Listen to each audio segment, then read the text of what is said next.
All right, I'm back at it again, and what I'm looking at right now is the 12-volt system. And I thought maybe the common wasn't connected to the frame. And here it is. We have the connection to the frame.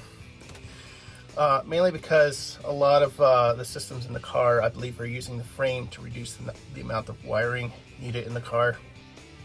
It's just a lot of cars do that, actually, since they all share the same common ground. So I guess what I'm going to do is start probing the frame in different areas, especially around the horn. Maybe see if there's a issue with the connection between the aluminum frame and whatever the frame that the horn is attached to. That, and I'm just looking for loose connections today, just try my best to see what the issue could actually be. This lights up if a fuse is broken. Nothing's lit up. Yeah. All right, I'm not really getting anywhere with the multimeter testing connections. What I did was I got some alligator clips and connected the horn to the little screws on each side. I'm just not getting any continuity between the motor or the horn and the frame here. So I'm going to just try and wire it up directly and see if this little 12-volt system will work. Alright, just trying to roll things out. Each battery is like 6.5 volts each, and together it's 13.5. So we definitely have voltage.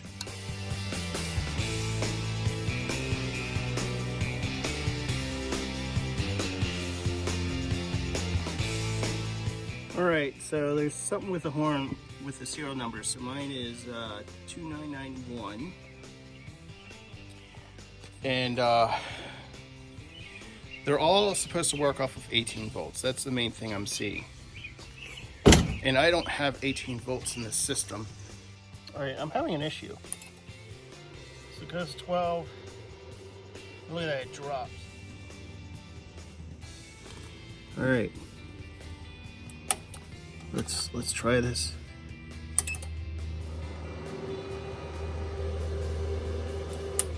Nope, voltage went right down to 1 volt across the streams.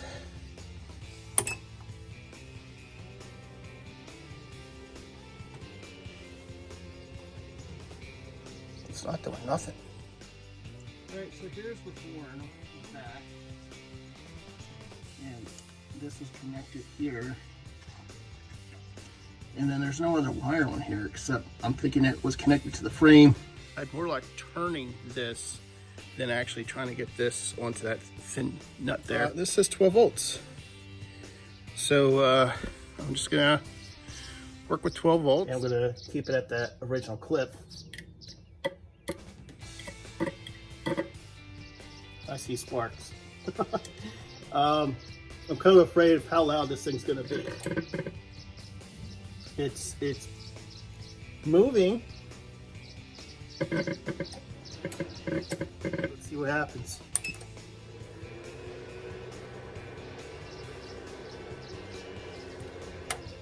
Drop down to 3 volts. That's the highest amps. I can't go higher than 5 amps. Definitely works. It's got more amps. What I'm going to end up doing is running directly from the DC to DC power supply thing here into the horn button. There's a connection at the bottom of the steering wheel. The lights. Actually, it might be that other purple one is the horn. But what I'm going to try is I'm going to try and make a connection. Hello, what? Well, I'll definitely start with that one first, and I'll have to check all these connections, because that is quite a bit of a concern for me. All right, so I put another spade terminal in here, so I have a good connection again. All right, I have the original turn signal that came with the CitiCar here, and I recall a lot of the wires were similar colors. And so I figure I'll go ahead and pull this out and do some testing cut off some of the ends so I can actually touch the wire. Try and test this. I think I've got what it takes to get this engaged. But nope, I have the wrong ones. So I'm gonna just try playing around with this and figure out which wires go where. Or at least just try and find the horn for now. All right, somehow I missed it, but it was the original wires I went after. So it's the purple and the purple with the black on it. All right, now that I figured out which wires work in that, I was able to map it to the same ones, same colors, and there we go.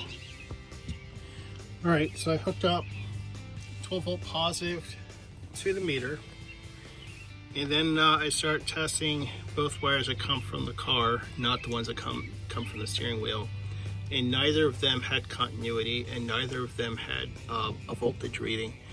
So there's something wrong with the power getting over to here. There's the fuses that usually break. So, yay. None of these are broken at the moment, so that's always good.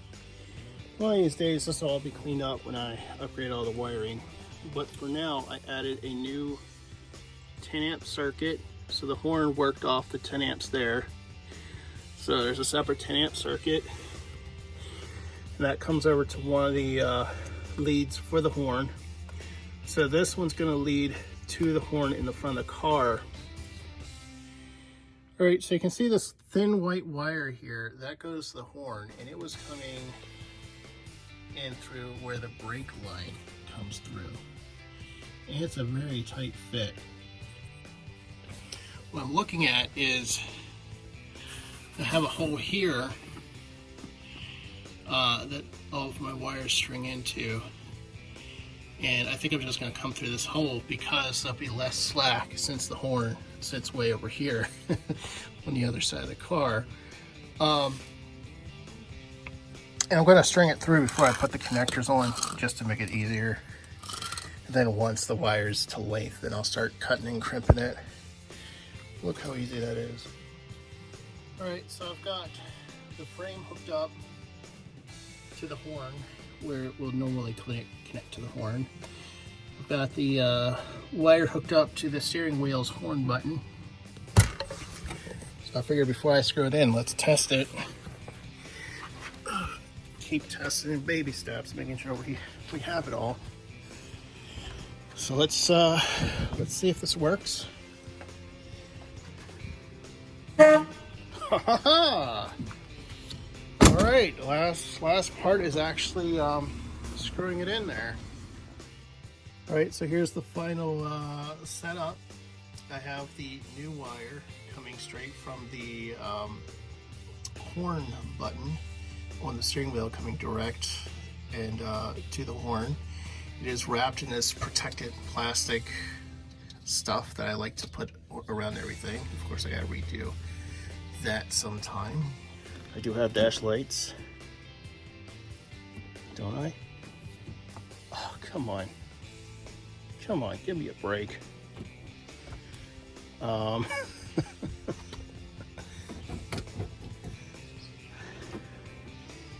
my word, are you kidding me? Are you kidding me? I did have dash lights.